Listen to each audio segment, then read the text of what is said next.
चलो बेटा जल्दी से निकाल लो सभी लोग विविध प्रश्नावली। और विविध प्रश्नावली में आप लोग देख रहे होंगे क्वेश्चन नंबर 1 ये आ जाता है एग्जाम में, ठीक है। तो क्वेश्चन नंबर 1 जरा देख लेना। क्वेश्चन नंबर 1 है विविध प्रश्नावली का, ठीक है। क्वेश्चन नंबर 1 ये क्वेश्चन आ जाता है, तो इसको जरा ध्यान से देखना। उस बिंदु के निर्देशांक ज्ञात कीजिए जिसका फर्स्ट नंबर में कहता है कोटि 6। फर्स्ट नंबर में क्या कह रहा है बेटा, कोटि 6। क्वेश्चन दिख रहा होगा आप लोगों को भी, आपकी स्क्रीन के ऊपर क्वेश्चन लिखा है कि कोटि 6 है और वह वाई अक्ष पर स्थित है। भैया कोटि 6 है, वाई अक्ष पे कंडीशन दिया कि स्थित है, और अगर वाई अक्ष पे स्थित है, सिंपल सी बात है, और कोटि दे रहा है। अब ये नहीं कह कि एक्स में रख दो तुम, ऐसा नहीं है। उसने कहा कोटि 6, सीधे सीधे कह दिया कोटि 6। तो बताओ कोटि किस तरफ होता है भाई, कोटि इधर होता है, और वाई अक्ष पे कह रहा है तो एक्स 0 होगा भाई। वाई अक्ष पे कह रहा है तो एक्स क्या होगा, तो 0 होगा। यही बनेगा क्या, निर्देशांक बनेगा ना।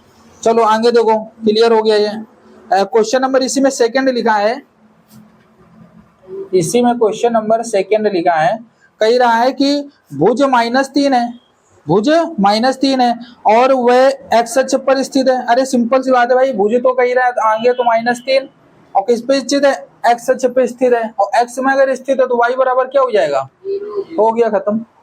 ऐसे आ जाएगा निर्देशांक लिखने के लिए, तो इस तरह से लिख देना, ठीक। चलो आगे बढ़ो, जरा इधर आ जाओ। अब सीधे डायरेक्टली तुम आ जाओ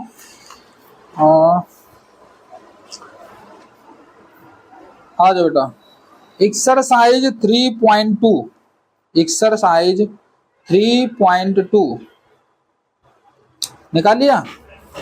अब देखो जरा इसमें क्वेश्चन नंबर 1 जरा देखना, इसमें क्या लिखा है। निम्नलिखित प्रश्नों में से प्रत्येक प्रश्न का उत्तर दीजिए। प्रत्येक प्रश्न का क्या दीजिए, उत्तर दीजिए। देखो बेटा जब चैप्टर बताया था उसी में सब चीजें आप लोगों ने पढ़ी थी ऑलरेडी, और आपको पता है अब आपको उत्तर देना है, ठीक है। उत्तर देना है। पहला प्रश्न लिखा है कि कार्तीय तल में किसी बिंदु की स्थिति निर्धारित करने वाली क्षैतिज और ऊर्ध्वाधर रेखाओं के नाम क्या है। ध्यान से समझना भाई, कार्तीय तल ऐसे होता है, कार्तीय तल ऐसे होता है। हमने एक रेखा खींच दी क्षैतिज और दूसरी रेखा खींच दी ऊर्ध्वाधर, ठीक है। अब यहाँ पे नाम दे दो, इसका नाम दे दें क्या, एक्स, इसका नाम क्या दे दें, एक्स डैश, इसका नाम वाई, और इसका क्या दे दें, वाई डैश। और नंबर इधर पॉजिटिव चलते हैं, इधर नेगेटिव चलते हैं, ठीक है। इसमें भी पॉजिटिव नेगेटिव ऐसे चलते हैं। अब उसने तुमसे क्वेश्चन में ये कहा है कि कार्तीय तल में किसी बिंदु की जो स्थिति निर्धारित करती है वो क्षैतिज और ऊर्ध्वाधर रेखाओं के नाम क्या है। तो भैया ये वाली पट्ट वाली लाइन है क्षैतिज, और जो खड़ी वाली लाइन है वो ऊर्ध्वाधर। तो पट्ट वाली का नाम क्या है, एक्स अक्ष, और खड़ी वाली का नाम क्या है, वाई अक्ष। तो पहले का आंसर लिख दो, एक्स अक्ष वाई अक्ष, एक्स अक्ष कॉमा वाई अक्ष। हो गया, समझ में आई बात, सिंपल सी बात था। ऊर्ध्वाधर रेखाओं के नाम क्षैतिज और ऊर्ध्वाधर रेखाओं के नाम पूछ रहा, क्षैतिज में एक्स अक्ष दिख रहा है, ऊर्ध्वाधर में वाई दिख रहा है।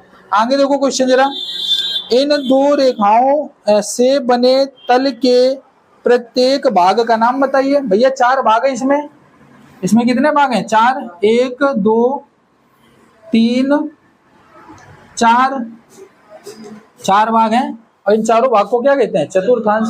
इन चारों भागों को क्या कहते हैं, चतुर्थांश। तो इसका आंसर क्या हो जाएगा, चतुर्थांश। सेकंड में लिख देना, इसका आंसर हो जाएगा चतुर्थांश, चतुर्थांश, ठीक। नेक्स्ट क्वेश्चन देखो, उस बिंदु का नाम बताइए जहां ये दो रेखाएं प्रतिच्छेदित करती हैं। तो प्रतिच्छेदित कहाँ कर रही है यहाँ पे, और इसको क्या कहते हैं, मूल बिंदु। क्या कहते हैं, मूल बिंदु। जहां प्रतिच्छेदित करती हैं उनको हम लोग कहते हैं मूल बिंदु, मूल बिंदु। मूल बिंदु होता है 0,0, ठीक। तो फर्स्ट नंबर क्वेश्चन हो गया। ऐसे ही करना है, अगर क्वेश्चन आते हैं तो ऐसे आप लिख देना। आगे जरा देख लो, जरा क्वेश्चन है यहाँ पे, सीधे तुम आ जाओ डायरेक्टली क्वेश्चन नंबर, बाकी तो कर लोगे, कोई दिक्कत की बात नहीं है। अब इसमें ये वाला क्वेश्चन देखो, क्वेश्चन नंबर 6, क्वेश्चन नंबर 6 क्या लिखा है, क्वेश्चन नंबर 6 जरा देख लो क्या लिखा है।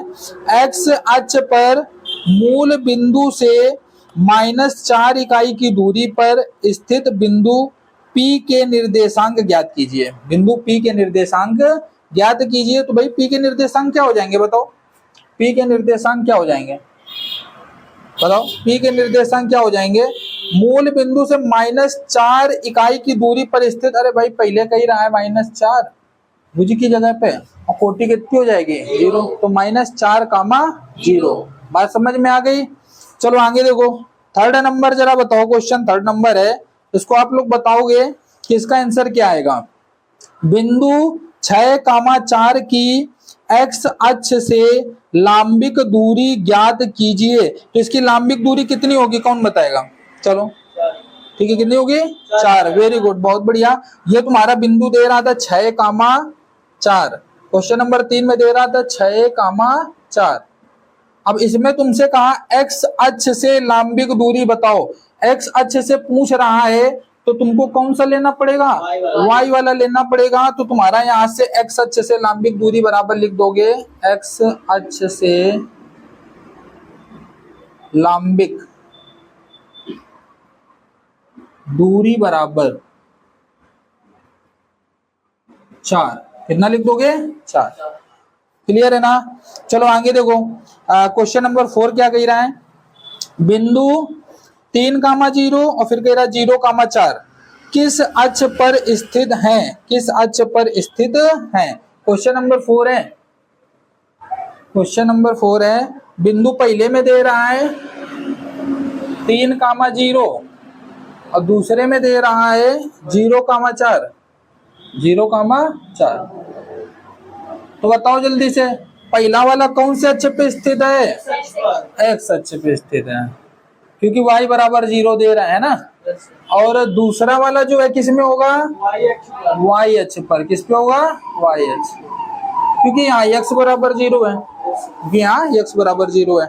चलो आगे देखो, अब इस तरह से क्वेश्चन अगर आते हैं, ठीक है, इस टाइप के क्वेश्चन आए तो तुम लोग कर लेना, ठीक है। अब जरा देखो यहाँ पर क्वेश्चन नंबर 9 में पूछ रहा किस चतुर्थांश में स्थित है। तो एक क्वेश्चन तो 100% चतुर्थांश में कौन में स्थित है वो तो आएगा 100%। तो वो क्वेश्चन तुम लोग जो है कर देना जो है। यहाँ पे देखो ये लिखे हैं, बहुत सारे बिंदु लिखे हैं, पहले बताते चलना मेरे को। पहले लिखा है -3, 5, पहले लिख लेते हैं फिर बताना। फिर लिख लेते हैं 4, -1। इसके बाद लिखा है 2, 0। फिर लिखा है 2, 2 और इसके बाद लिखा है -3, -6। अब जल्दी जल्दी बताना कि कौन सा बिंदु कौन से चतुर्थांश पे स्थित है। चलिए आप लोग भी बताएंगे सभी लोग कि माइनस प्लस किस में होता है, द्वितीय चतुर्थांश में। किस में होता है, द्वितीय चतुर्थांश, द्वितीय चतुर्थांश, ठीक है। अब बताओ प्लस माइनस किस में होता है, चतुर्थ चतुर्थांश, चतुर्थ